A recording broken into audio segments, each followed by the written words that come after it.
Prup, are you getting tired of being capped on your internet? Well, not anymore. Wave Direct has no data caps, and with great local customer service, why go anywhere else? 30-day trials are available. Call 775-253-3887. News 46 is brought to you by Comfort Hospice Care, where we give our patients and their loved ones peace of mind, knowing we provide the highest quality of care 24 hours a day, 7 days a week. For more information, call 751-0349. News is also brought to you by Bees Embroidery and Garment Printing, specializing in custom and personalized decoration of gifts, garments, and more. Call 775-727-9444. News is also brought to you by Inspiration Senior Living, where we provide affordable elegance to Pahrump area seniors. Give us a call at 751-2300 and make an appointment to tour our community.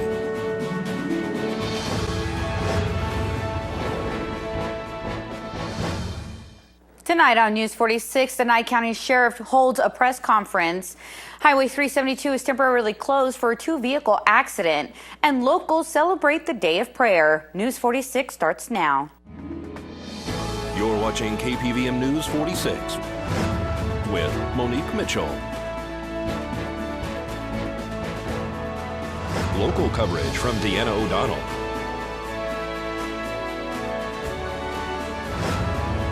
News 46, local coverage you can count on. Good evening. It's Wednesday, April 30th, 2014. I'm Monique Mitchell for News 46. Well, Sheriff Tony DeMeo called a press conference today to answer questions regarding the arrest of Assistant Sheriff Rick Marshall and volunteer Ben Gulley. That what I was getting was that there was car stops. There was a felony car stop, and guns were drawn, and so on and so forth. And apparently there was some situations whether or not there was a possibility of police misconduct. So I had to investigate that. On Saturday, I contacted Lieutenant Medina and assigned him the task coming in Monday, when he came in Monday, to do an inquiry, an administrative inquiry as to what the situation occurred. So I have an idea, instead of looking at rumors and reading what was in the newspaper, having an idea what occurred in reference to were there any violations that occurred, and was there any police misconduct at the scene. What we did find out is that there was a deputy that was looking at some signs that were missing. The deputy then gave that information to a detective. Outside of policy. We actually have, and if I read this is the requirements for a detective to take over cases. It has to be a major offense. It has to include a coroner's death investigation, sex assaults or sex-related felonies, robbery investigations, battery with subsequent bodily harm, fraud, identity theft in excess of $5,000, kidnappings, home invasions, and burglary in excess of $5,000. And any offense that appears to be part of a pattern of such previous mentioned offenses, and any offense which follow-up is required in widely separated locations outside of geographic boundaries of the district in which the offense occurred. I was not contacted, and this was Lieutenant Jarvis, who was sitting in my stead, in reference to having a petite larceny of the thefts of signs being assigned to a detective. I would say that Lieutenant Medina and Joe Close looked at what video we have. They did not see any type of offenses being occurred in the direction I gave them. But remember, is that this is going to be investigated by an outside agency. What we don't have is the fact that was Assistant Sheriff Rick Marshall or Ben Gulley afforded the opportunity to give a statement, which remembers that when we do the same thing when we're investigating crimes. We give the opportunity for the victim and for the defendant to give a statement as to what this side's story was. There's not any indication of that. What we did find an indication is that there was that the detective on scene, Detective Rupert, was guiding this operation at that location, at the stop location. I informed Lieutenant Medina because at the time we did not know. We were investigating this as raw. Lieutenant Medina did not know what was going on, and the appearances, what was occurring, seemed to be that until we obtained the facts, because of the supervisory position that Detective Brookwas has, and of course now getting into some information and looking at what was coming to me 10,500 miles away, without any without any putting any discipline on Detective Brookwas, just taking him off putting him on admin leave and having this reviewed as quickly as possible in order to see if there's any misconduct that would either that would keep him on admin leave or reverse that. Yesterday afternoon, I talked to Lieutenant Medina, and he says basically is that Brookwas can return back to full duty, and there was no appearance at that time of anything that was inappropriate at the scene. To view an extended version of this interview, go to KPVM's YouTube page. Well, a two-vehicle accident occurred last night on Highway 372 and Blagg Road. Both drivers were suspected of driving under the influence. Tonight's accident report is brought to you by Stovall & Associates. Don't expect insurance companies to have your best interest in mind. Stovall & Associates cares. Let us help you if you have been involved in an accident.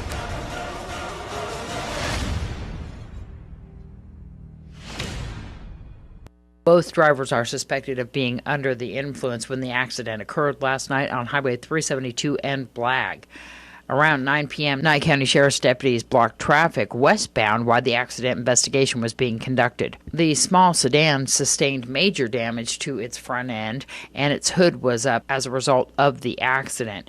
The SUV sustained rear-end damage. All occupants were checked out on scene by medics. Nevada Highway Patrol is conducting this investigation, which also included being tested for driving under the influence. This is Deanna O'Donnell for News 46. Well, a 1600-foot mountain in Las Vegas has been named Mount Regan. Republican Representative Joe Heck from Nevada pushed through the bill that named a part of Frenchman Mountain located just east of Las Vegas after the nation's 40th president, Ronald Reagan. Coming up after the break, we'll have your Desert View health tip. This portion of the news is brought to you by Albertsons. You're in for something fresh.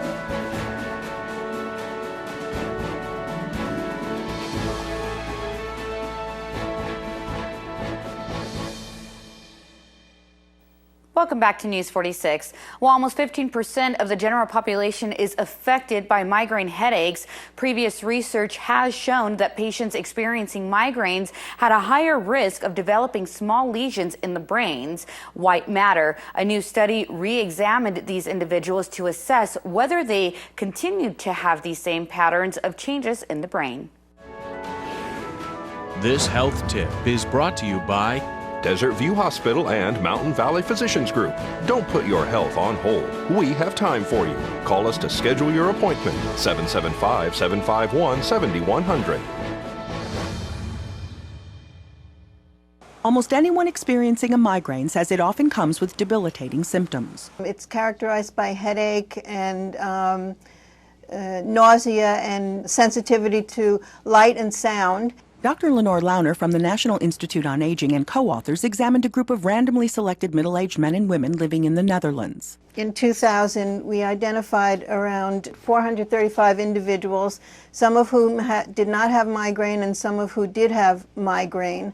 Researchers assessed the patient's migraine headache characteristics, medical history, and brain images. They found those with migraines had a higher risk of experiencing small lesions in the white matter of the brain than those without migraine. In 2009, these same patients were re-examined. The people with migraine had a 2 times increased risk for those lesions to either progress or for new lesions. Particularly among women, there was evidence of an increased risk of having these small white hyperintensities on the MRI scan. They are called hyperintensities because on the MRI, they look very bright. There was no association between having these lesions and whether or not somebody could function cognitively, which means performance on tests of memory, speed of processing, and concentration.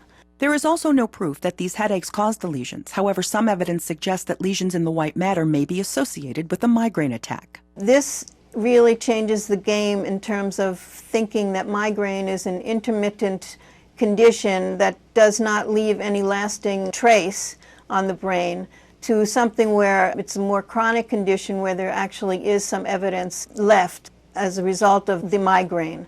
Researchers had also found that the frequency and severity of migraines were not associated with white matter lesion development.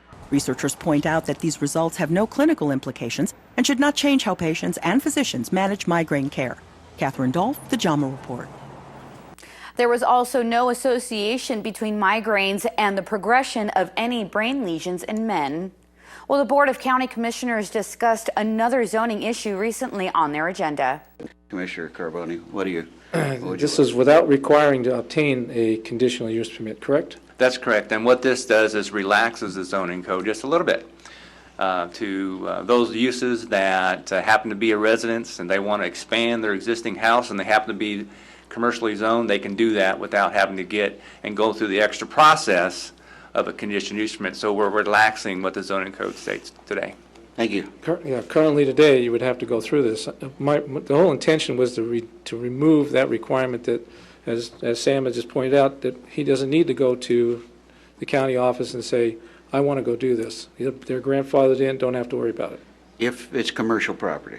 For this particular one, yes. For this commercial, okay. Just so we're clear on that. Thank you. This also went before the RPC. I believe they recommended unanimously also for us to adopt this. Again, it takes away the requirement of the conditional use permit. Right. Well, folks, coming up after the break, we'll have more on medical marijuana licensing, so keep it here.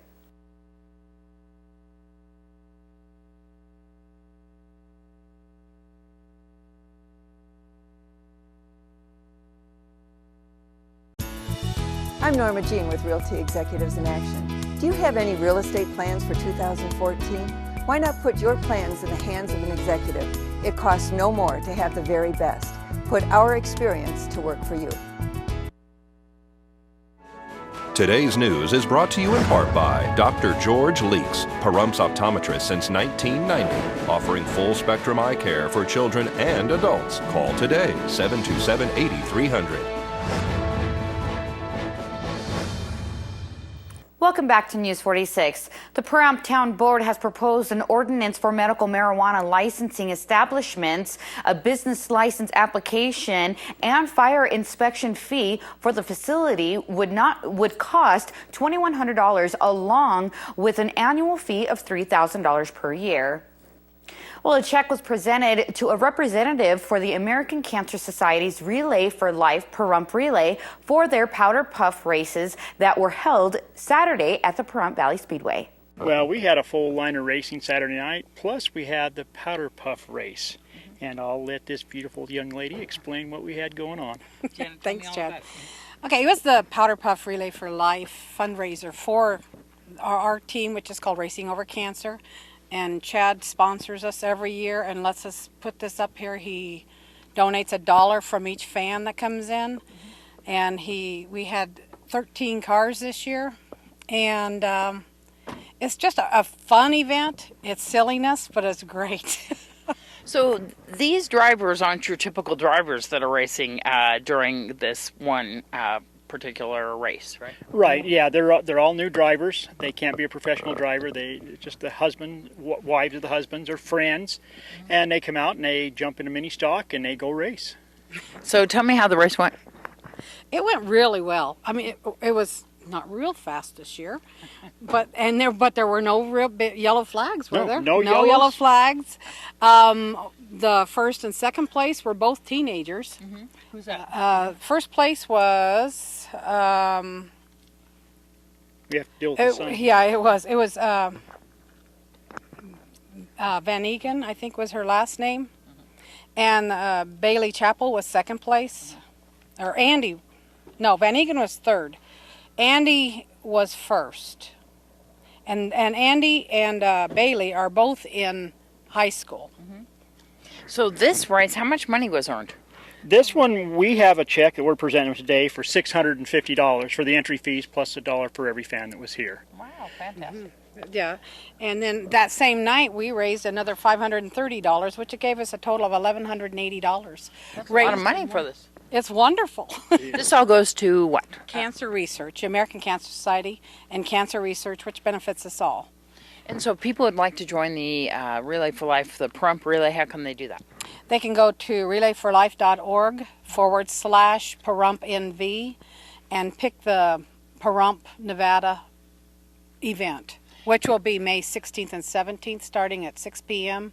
at Pitrack Park. And they can also donate online, right? They can. They can go on, and they can actually go on to Facebook and pull it up if they'd like.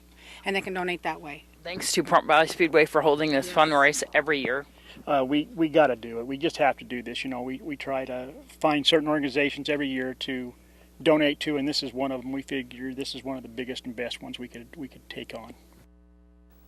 Well, the Nevada Department of Wildlife advises boaters to use caution on Lake Mead and along the greater Colorado River system due to fluctuating water conditions and navigation hazards as boaters head out for the spring and summer boating season. Water levels drop so quickly that officials cannot possibly mark every obstruction or navigation hazard. Safe navigation is the responsibility of the individual boater. And here's Deanna O'Donnell with your entertainment this week. Bob Hoskins, the pugnacious British actor known for playing gangsters, tough guys, and working-class gentlemen in such films as Who Framed Roger Rabbit, The Long Good Friday, and Mermaids, has died. He was 71 years old. His passing comes nearly 2 years after he retired from acting following a diagnosis of Parkinson's disease. On Monday, Jay-Z and Beyonce announced a joint summer trek that will take them to 16 cities throughout North America starting in June. Their announcement of the On the Run tour arrived complete with an image of the two wearing ski masks. Singer-songwriter Paul Simon and wife Edie Brickell appeared before a Connecticut judge on disorderly conduct charges on Monday. The couple were arrested by New Canaan, Connecticut police who were investigating a family dispute on Saturday night. Simon and Brickell appeared together in the Norwalk Superior Court, but no action was taken and their case was continued until May 16th.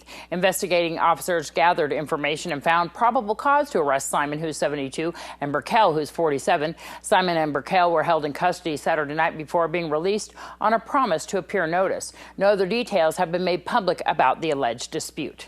Happy 10-year anniversary to the movie Mean Girls. The movie has become somewhat of a cult with a following, even now when schoolgirls still wear pink on Wednesdays. The question is, how many of you have felt victimized by Regina George? If you raised your hand, you can attest that even a decade later, Mean Girls still holds up.